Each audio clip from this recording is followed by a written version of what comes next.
अस्सलाम वालेकुम दोस्तों, मैं डॉक्टर शहाद नान हूँ और आज मैं आपसे आने वाले लोकसभा चुनाव के बारे में बहुत ही ज़रूरी बातें करना चाहूँगा।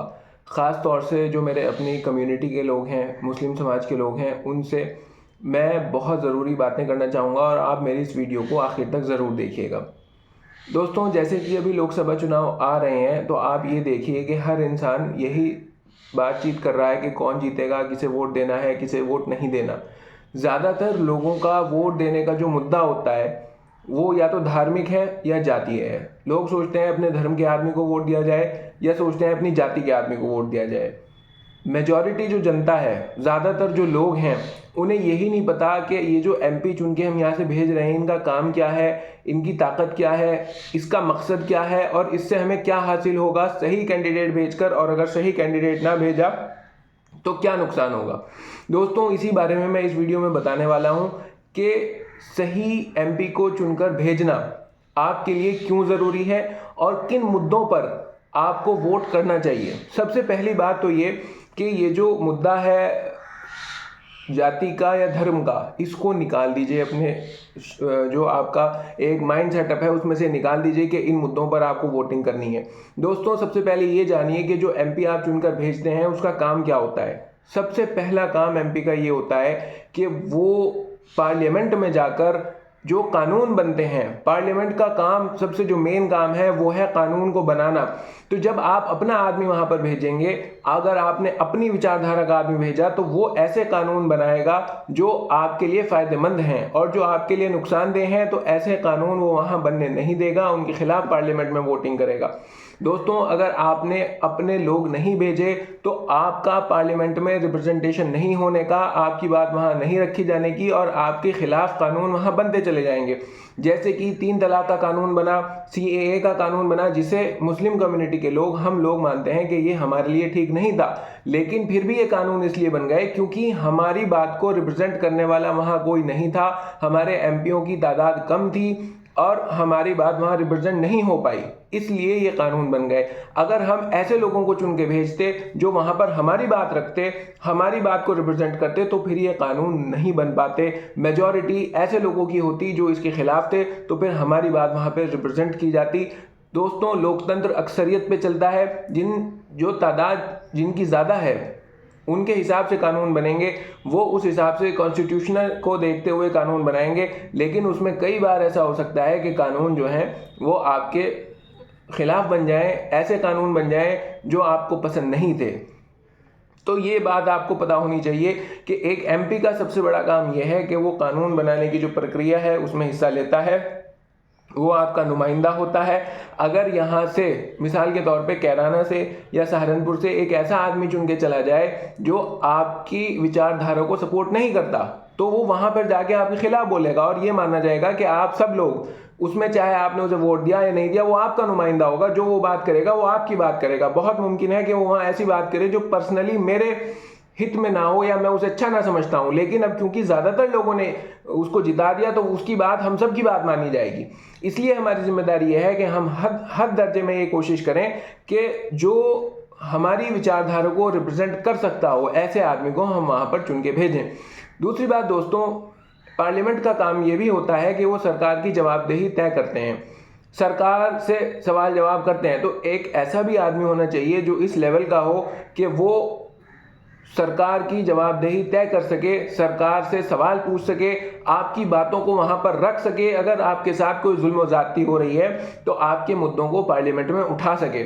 अगर आप सिर्फ जातीय मुद्दों पर ही वोट करने लगे कि ये मेरी जाति का है तो मैं इसे वोट कर दूं, तो फिर ध्यान रखिएगा, जाति के वोटों से फायदा उन लोगों को हो जाता है जो आपकी विचारधारा से अलग विचारधारा रखते हैं। लोकतंत्र के अंदर दो मुख्तलिफ विचारधारा रखने की पूरी आज़ादी है। बहुत मुमकिन है कि मेरी विचारधारा कुछ और है और आपकी विचारधारा कुछ और है, इसकी पूरी आज़ादी होती है। लेकिन क्योंकि ये एक लोकतंत्र है, एक सिस्टम है, इसके अंदर हम ये चाहेंगे कि जो हमारी विचारधारा के लोग हैं, हमारी विचारधारा के एमपी हैं, वो पार्लियामेंट के अंदर जाएं और हमारी बात को रिप्रेजेंट करें। आज हमारे समाज में, मुस्लिम कम्युनिटी में सबसे बड़ी दिक्कत यह है कि हर गांव में, हर कस्बे में, हर मोहल्ले में बातें होती हैं चुनाव की, पूरी बातें वो करते हैं, लेकिन उन्हें यही मालूम नहीं होता कि जो एमपी जाने वाला है इसका काम क्या है, ये काम क्या करेगा। उनको बस ये लगता है अच्छा ये मेरी बिरादरी का है तो अच्छा मैं इसे वोट करूँगा। उन्हें लगता है कि अच्छा ये मेरे धर्म का है तो मैं इसे वोट करूँगा। ऐसा नहीं होना चाहिए दोस्तों, आपको पता होना चाहिए कि एमपी का काम क्या होता है। दोस्तों पार्लियामेंट और सरकार में विदेश नीति बनती है। अब कितने लोग ऐसे हैं जो फ़िलिस्तीन को सपोर्ट करते हैं इसराइल और फ़िलिस्तीन के विवाद में, और कितने लोग ऐसे हैं जो इसराइल को सपोर्ट करते हैं। जाहिर है भारत सरकार उसे ही सपोर्ट करेगी जिसके एमपी पार्लियामेंट में जिसकी तादाद ज़्यादा होगी, तो सरकार का मौक़िफ़ भी वही होगा। तो अगर आप ये चाहते हैं कि आपके जो आपका मौक़िफ़ है, जो आपकी बात है, जो आपका कहना है भारत सरकार उसे रिप्रेजेंट करे, तो फिर भारत के जो पार्लियामेंट है उसमें आपके विचारधारा के एमपीओं का ज़्यादा होना बहुत ज़रूरी है। दोस्तों मैं यहाँ पर एक बात ये भी कहना चाहूँगा कि सबसे बड़ी जो ताकत होती है किसी भी कम्युनिटी के लिए वो उनकी पॉलिटिकल पावर होती है। लोग कहते हैं कि आईएएस बनो और ये सरकारी मशीनरी में आओ, सरकारी नौकरियां पाओ। बिल्कुल हमें हमारे बच्चों को पढ़ाना चाहिए, आईएएस भी बनाना चाहिए, पुलिस में भी होने चाहिए, डॉक्टर्स भी होने चाहिए, सब होने चाहिए। लेकिन अगर हम लोग पॉलिटिकल पावर लैक कर गए, अगर हमारे पास से पॉलिटिकल पावर ख़त्म हो गई, तो वो कौमें जिनके पास पॉलिटिकल पावर नहीं होती दुनिया के अंदर कहीं पर भी, वो गुलाम रह जाती हैं। तो हमेशा ये बात याद रखिए कि आपको अपनी पॉलिटिकल स्टैंड, अपनी पॉलिटिकल पावर, अपना पॉलिटिकल रिप्रेजेंटेशन बना के रखना है। किसी भी हाल में ऐसा ना हो कि आप पॉलिटिकली वीक पड़ जाओ और आप पॉलिटिकली लैग करने लगो। ये हमारे लिए सबसे ज़रूरी है। इसके लिए ज़रूरी ये है कि हमारे समाज के अंदर अवेयरनेस आए और हम जातिगत मुद्दों से उठकर हम अपने मुद्दों पर, विकास के मुद्दों पर, जो हमारे पर्सनल मुद्दे हैं उन मुद्दों पर वोटिंग करें, तभी जाकर हम अपने एमपी जिता पाएंगे।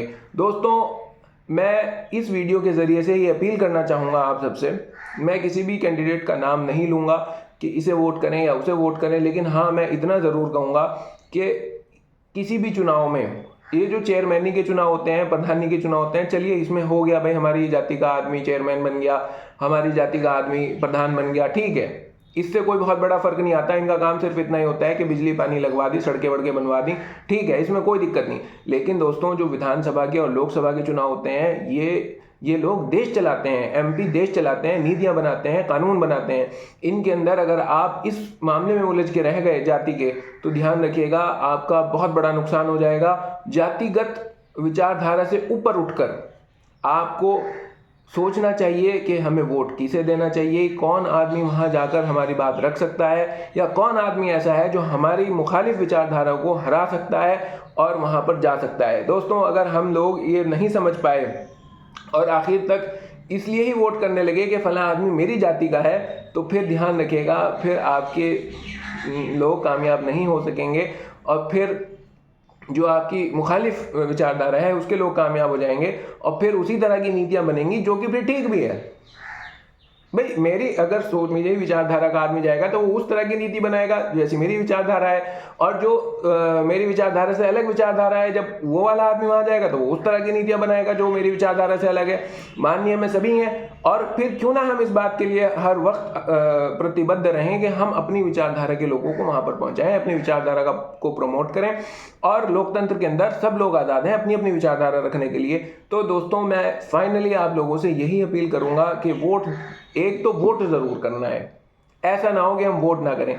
वोट करना है, और वोट जो करना है वो जाति धर्म के मुद्दों पर नहीं करना। आप बहुत अच्छे से जानते हैं जो मैं कहना चाह रहा हूं, जो आपकी विचारधारा है, जो आपके कैंडिडेट्स हैं, जो आपकी बात वहां पर रख सकें, जो आपके मुताबिक कानून बनाएं, और जो कानून आपकी विचारधारा के खिलाफ हैं ऐसे कानून ना बनने दें। उन लोगों को जब आप चुन के भेजेंगे तब आपका फायदा है। और अगर जाति के मुद्दों में हट गए तो जातिगत लोग जो वहां जा रहे हैं वो वहां बात भी नहीं रख पाते अपनी। दूसरा ये कि फिर जाति के में पढ़ के दूसरे आपकी मुखालिफ विचारधारा के लोग कामयाब हो जाते हैं। तो दोस्तों वोट ज़रूर करिए। वोट जब डालने जाएं तो किसी भी हाल में जो मुद्दा है वो जाति नहीं होनी चाहिए, वो धर्म नहीं होना चाहिए, वो आपकी अपनी विचारधारा होनी चाहिए। आपको पता होना चाहिए कि मेरी इस वोट की वैल्यू क्या है। आपको पता होना चाहिए कि जिसको मैं वोट डाल रहा हूं जब वो पार्लियामेंट में जाएगा उसका काम क्या होगा। आपको पता होना चाहिए कि ये कितना खतरनाक हो जाएगा अगर आपकी मुखालिफ विचारधारा के लोग वहां पर चले गए। दोस्तों बाकी आप इस बारे में क्या सोचते हैं कमेंट करके मुझे ज़रूर बताइएगा। और मेरी फिर यही अपील है कि वोट ज़रूर करिए और जाति धर्म के मुद्दों से उठकर वोट करिए। ख़ास तौर से अपने कम्युनिटी के लोगों को मैं कह रहा हूँ कि जाति के नाम पर कभी भी वोट ना करें। प्रधानी चेयरमैनी में कर लें, कोई दिक्कत नहीं, लेकिन ये बड़े चुनाव विधानसभा लोकसभा में कभी ना करें, वरना बहुत बड़ा नुकसान उठाना पड़ेगा। तो दोस्तों, तब तक के लिए बाय, अपना ख्याल रखिए। और कोई अगर आप मुझसे क्वेरी हो तो कमेंट करके ज़रूर बताइएगा। Thank you.